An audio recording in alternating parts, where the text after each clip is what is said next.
Hey guys, this is David with Great Choice Audio Video. Hey, today we're at the job site. Just finished up a pre-wire.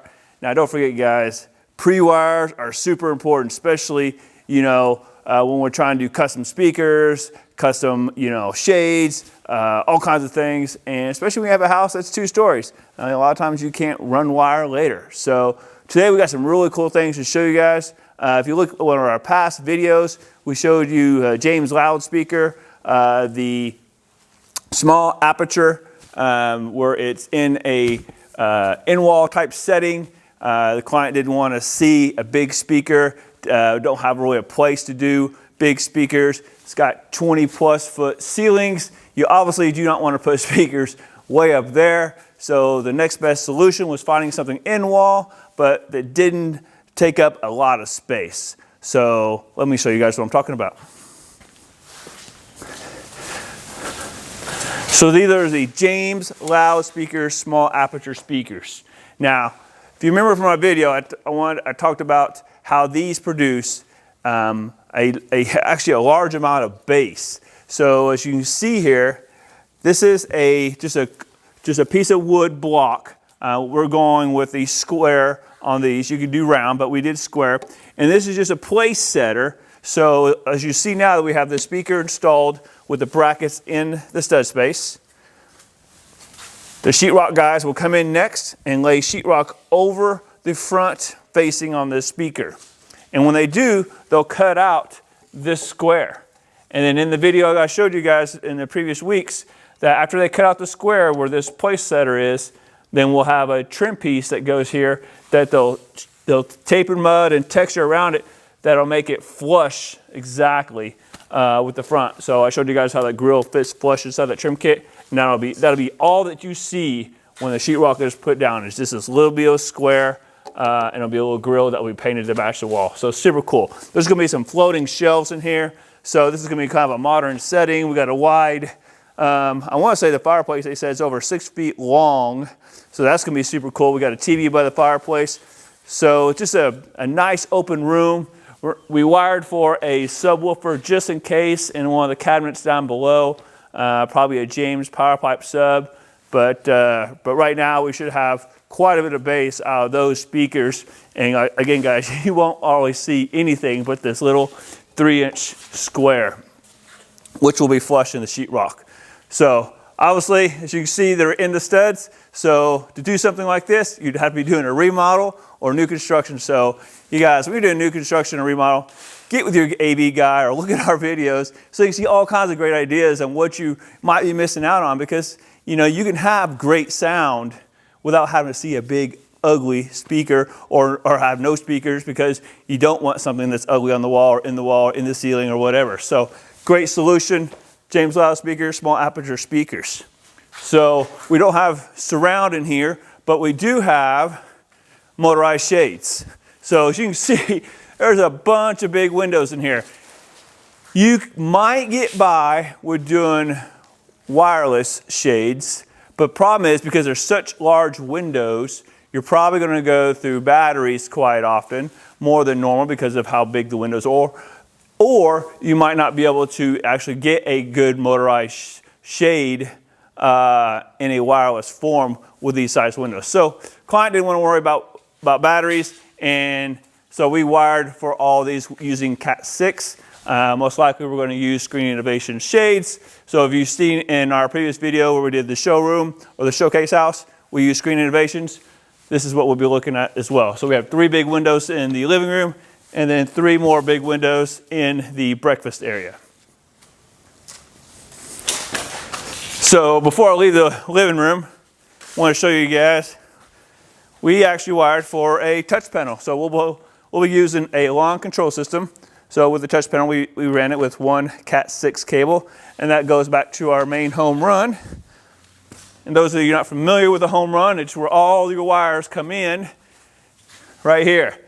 This is a ton of wires, but they're all laid out in such a fashion that we have all of our Cat 6 cables, we have all of our speaker lines, we have our coax cables, we have nail plates at the top to protect our holes from any, when the sheetrock guys come in and they want to start hammering in or screwing in all their screws on the sheetrock, It's not going to go into any of our wires. But guys, if you're doing any kind of, fairly large system or medium to large system, I would say, don't put your equipment on just shelves and think that's going to work out over the next few years.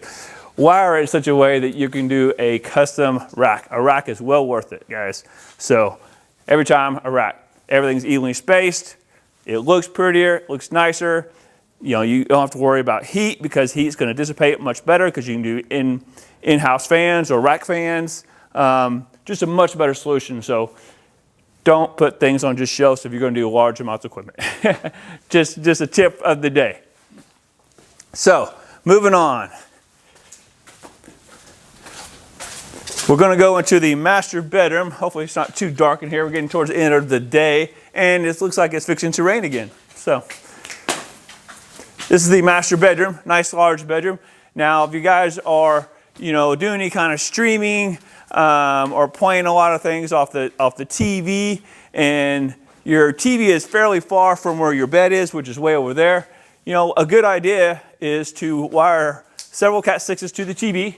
The reason is you can have your TV directly connected to the internet because you're streaming all your favorite movies and whatnot. And then you can have audio coming off the TV through one of these Cat 6s going back to the home run. And so if you look above you, we have a pair of speakers near the headboard. So those will obviously go to an amplifier. And speakers like this is going to sound much better than the little 8-watt speaker you're going to get on the TV that's most likely on the back side of the TV, way out in front of you. So just a much better solution, especially if you enjoy watching TV in your room and you do watch movies or sports or just relax and watch the news. Audio from the speaker in the ceiling is going to be much better. So now we also in the master bedroom ran for another touch panel. So that way they can see cameras, they can control the shades, they can control the music throughout the house, all those sort of things. And now this is kind of a unique situation.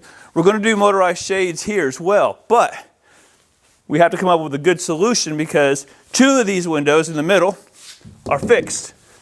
2 of the windows on the outside edges have cranks. So with cranks, you would use a reverse roll or an outside mount type shade. And then if you look real close, our depth between a window and the edge is not very far. So for the best look, in my opinion, is we wired for 2 sets of shades or 1 full shade that's going to be outside mounted with a cassette that's going to be above the window. And that way you can either have 1 big shade come down, or we could split it in 2s and have half and half. So just another solution for motorized shades for this room. But yeah, guys, if you're not wiring for things at this stage, you're really missing out. I mean, we wire for access points throughout the entire house. How many do we wire for, Ronnie? 4, 5? 5 access points. So, and I want to say houses are roughly around 5,000 square feet. So 5 access points is pretty good. We usually say 1 access point per 1,000, 1,100 square feet, roughly. So just to get good coverage. Let's go into the master bath. Now, they enjoy music, so we added a pair of speakers in the master bath. Did not want a TV in the bath, which is okay. Not everybody wants to watch TV while they're in the shower or they're in the bathtub. They do enjoy some music, so we have a pair of speakers here. But also, in the master closet, we have a speaker here. And of course, we have a window in the master closet on the front side of the house. So we've added a shade there as well. Now all the windows in the front are wired for a motorized shade. All right, so let's go across the way. Now, if you guys haven't subscribed to our channel, please subscribe. Leave any comments and questions in the down below. We have tons and tons of new videos coming out with all kinds of cool projects that we're working on. And that's why we do this video, so you guys can get good ideas of what's going on, what's out there. So now we come into the favorite part of the house. This is a dedicated theater room. and it's going to be really cool. So take a look at it now, because when we come back, it's going to look much, much different. And I can't wait to show you guys this finished project. So on the left-hand side, we're going to have a big bar area. And I think what we've talked about is that it's going to span a good half portion of that wall all the way down. So super cool. On the front wall, we're going to do a large screen innovation screen. We're still going back and forth as far as if we're going to put the LED or RGB lighting behind it, but we did wire for it. Now this is the dedicated theater room wired for darts. And if you guys aren't familiar with darts, or remember some of the videos we did back for darts, it's wired a little bit differently. And the reason why is because each speaker has 4 conductors. So you have a positive and negative for the lows and positive and negative for the mids. So you have two conductors going to each speaker. The center channel is the exception, and it actually has 3. So these are all independently driven to a 4,000 watt amplifier that's 16 channels. So every speaker is getting lots of power, so plenty of dynamic range and just a phenomenal reference style experience. So we ran 14 gauge, 4 conductor to every speaker. And then we ran a 4 conductor and a 2 conductor to the center channel. So what Ronnie is showing you there is a pair of Atmos speakers. So Atmos speakers are going to be slightly in front of the seating area. And then since we couldn't do anything on the walls because we have sconces on one side, bars on the other side, we went with rear surrounds in the ceiling. So a pair of rear surrounds and a pair of Atmos. We'll have a left, center, right up front in a cabinet that's going to be custom built. We'll have 2 dual 10-inch subs also in the front cabinets. So this is going to be a super, super nice theater. And I can't wait to show you guys when we're done with this thing, because this is going to knock your socks off. And of course behind you is a big sliding window. And again, of course, we wired for a motorized shade that's going to cover the whole span of this window, because who wants light coming in during the day when they want to watch their favorite movie? They want the most ultimate experience yet to see their favorite flick. So hope you guys enjoy the video. We can't wait to come back and finish this thing for you guys. And again, if you haven't subscribed, please subscribe, hit that thumbs up, and hit that notification bell so you guys get notified every time we do a video. Until next time, guys, we'll see you.